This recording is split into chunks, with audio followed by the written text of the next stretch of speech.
کہ اللہ مسبب الاسباب ہے، وہ اسباب کا پابند نہیں ہے، وہ اسباب کا محتاج نہیں ہے، اسباب اس کے محتاج ہے۔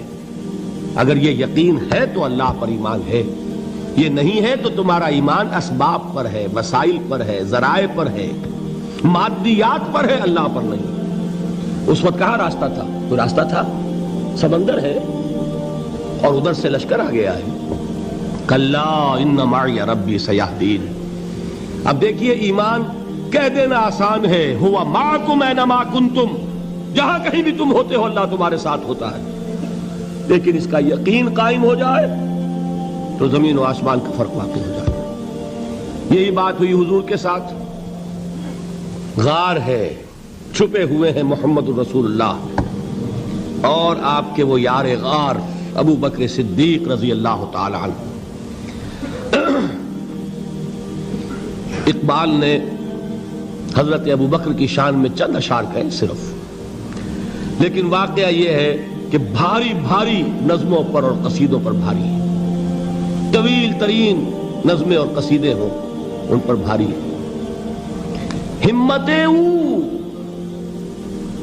ابو بکر کی ہمت جو ہے، کشت ملت را جو ابر، جیسے بارش سے کھیتی اپجتی ہے، ابو بکر کی ہمت اور عظیمت اس امت کو اسی طرح سینچنے والی ہے۔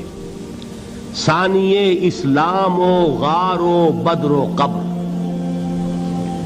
وہ دوسرے تھے اسلام میں، دوسرے پہلے کون تھے؟ انا اول المومنین، حضور فرماتے ہیں سب سے پہلا ایمان لانے والا میں، دوسرے ابو بکر۔ ویسے ہمارے ہاں یہ چلتا ہے اختلاف، حضرت علی پہلے ہیں کہ حضرت ابو بکر پہلے ہیں، لیکن اس میں بڑی خوبصورت تطبیق قائم کی ہے علماء نے اور بہت صحیح ہے۔ چار کے بارے میں فیصلہ ہی مت کرو کہ کون پہلے ہے، ان کی ایک عجیب تقسیم کر دی ہے۔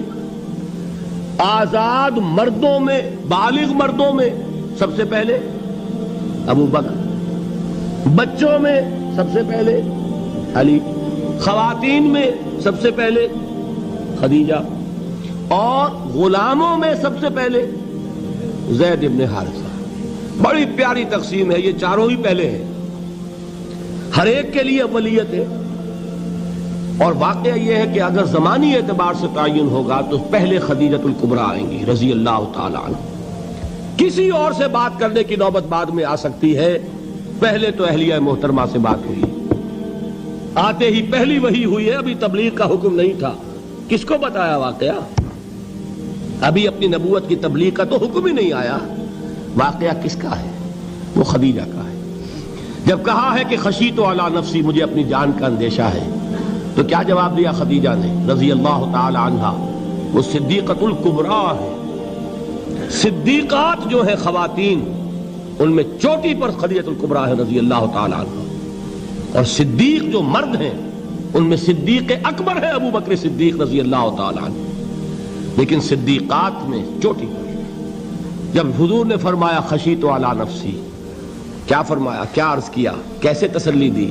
نہیں نہیں، اللہ آپ کو ضائع نہیں کرے گا، آپ غریبوں کے ہمدرد ہیں، آپ مساکین کے تکالیف رفع کرنے والے ہیں، آپ بیواؤں کی سرپرستی کرتے ہیں، آپ مسافروں کی خدمت کرتے ہیں، اللہ آپ کو ضائع نہیں کرے گا۔ یہ یقین ہے اس خاتون کے اندر۔ خیر وہ ایک علیحدہ بات ہو جائے گی۔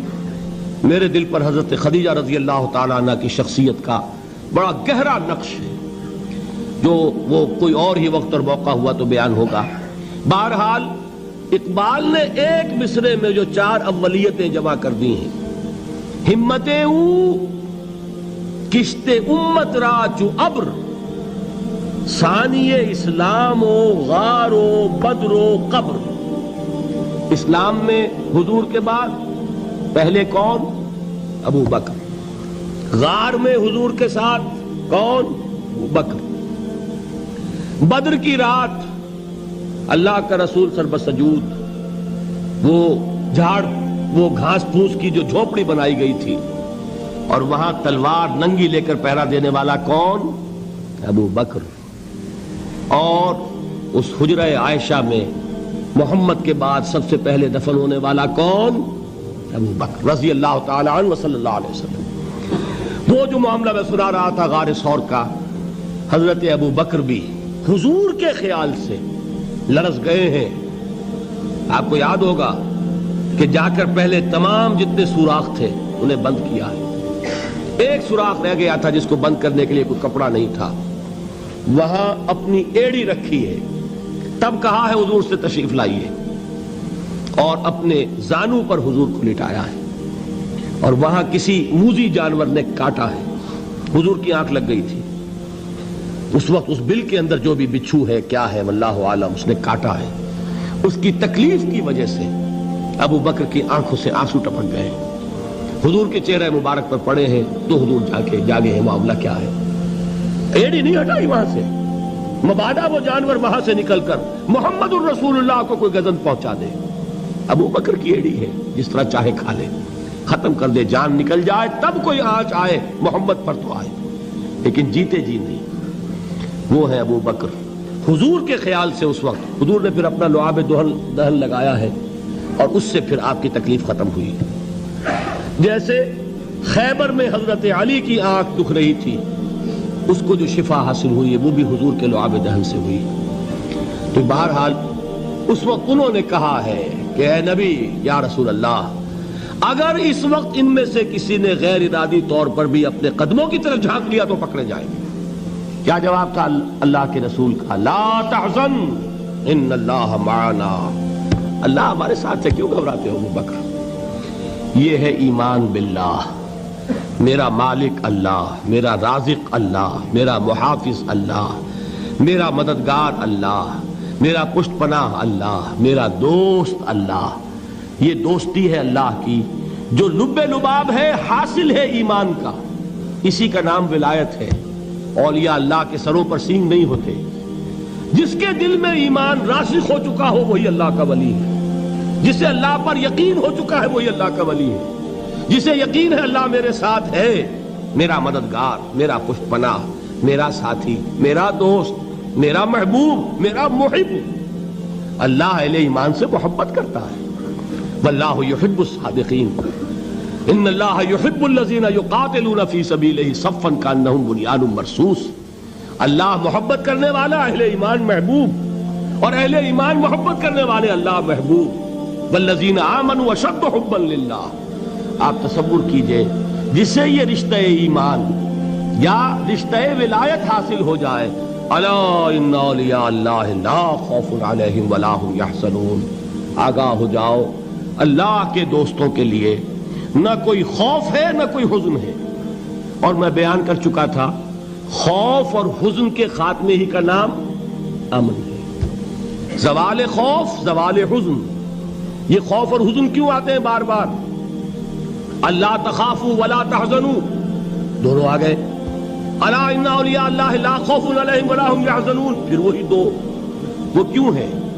خوف ہوتا ہے کسی مستقبل کی بات کا, یہ نہ ہو جائے, وہ نہ ہو جائے, یہ نقصان نہ پہنچ جائے, یہ تکلیف نہ ہو, یہ غضب نہ آ جائے. خوف ہے مستقبل سے. حزن ہے یہ کیوں ہوا, یہ نہیں ہونا چاہیے تھا, یہ میرا فلاں چیز میرے ہاتھ سے جاتی رہی ہے, فلاں موقع نکل گیا, اب بیٹھے ہوئے ہیں اندر ہی اندر کڑ رہے ہیں, صدمہ ہے اور رنج ہے. اور جو اللہ پر ایمان رکھتا ہے وہ جانتا ہے ما اصاب من مصیبت فی الارض ولا فی انفسکم الا فی کتاب من قبل ان نبرأها ان ذلک علی اللہ یسیر لکی لا تعصوا علی ما فاتکم ولا تفرحوا بما آتاکم واللہ لا یحب کل مختال فخور. اس زمین میں یا تمہاری جانوں میں کوئی تکلیف, کوئی مصیبت نہیں آ سکتی سوائے اس کے کہ جو اللہ نے لکھ دی ہو, اس سے پہلے کہ وہ ظاہر ہو. جس کو یہ حقیقت معلوم ہو گئی اس کو یہ طرز عمل اختیار کرنا چاہیے. جو چیز چھن جائے, جاتی رہے, چھوٹ جائے, اس پر افسوس نہ کرو. کس نے چھینی؟ دوست نے. دوست کے فیصلے پر شکایت. دوستی کو بٹا لگا رہے ہو, سرے تسلیم خم ہے جو مزاج یار میں آئے. اگر دوستی ہے تو پھر تو تمہیں گردن جھکانی چاہیے کہ ہر چے ساقی ماریخت عین الطافست, جو بھی میرا ساقی میرے پیالے میں ڈال دے اس کا کرم ہے. جو اس کی طرف سے آئے اس پر کوئی رنج نہیں, کوئی صدمہ نہیں, کوئی غم نہیں, کوئی شکایت نہیں, کوئی شکوہ نہیں. اور جو ہوگا وہ اس کے اذن کے بغیر نہیں ہوگا, اور اس کا اذن ہوگا تو یقیناً میرے لیے خیر ہی خیر ہے, چاہے وہ ناگوار شے ہو, بظاہر مجھے اچھی نہ لگ رہی ہو، میری شارٹ سائٹڈنس میں مجھے وہ نظر آ رہی ہے کہ میرے لیے بری ہے، لیکن قرآن نے کہا ہے عسیٰ ان تکرہوا شیئا وہو خیر لکم وعسیٰ ان تحبوا شیئا وہو شر لکم واللہ یعلم وانتم لا تعلمون۔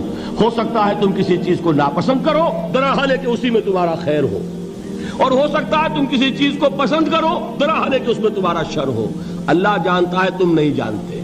جب مجھے یہ بات معلوم ہو گئی، میں نے اپنا معاملہ اللہ کے حوالے کیا۔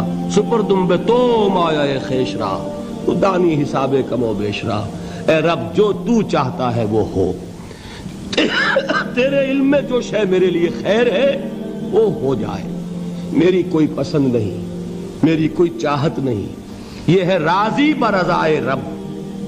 اکبر الہآبادی نے اسے کہا ہے رضائے حق پہ راضی رہ، یہ حرف آرزو کیسا، خدا خالق، خدا مالک، خدا کا حکم تو کیسا۔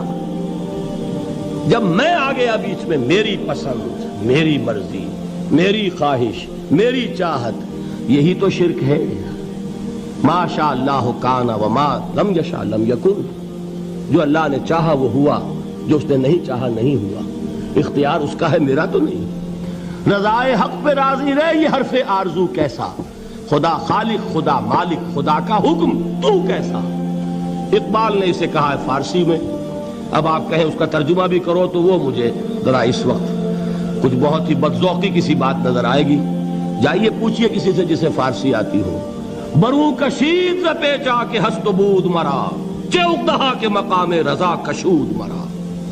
مجھے تو تمام پیچ و خم سے نکال دیا اس مقام رضا نے، میں راضی برضائے رب ہوں، جو فیصلہ اس کا میں اس پر راضی۔ تو کہاں کا حزن اور کس کا خوف، یہی زوال حزن اور زوال خوف، یہی ہے امن، یہ نتیجہ ہے ایمان کا۔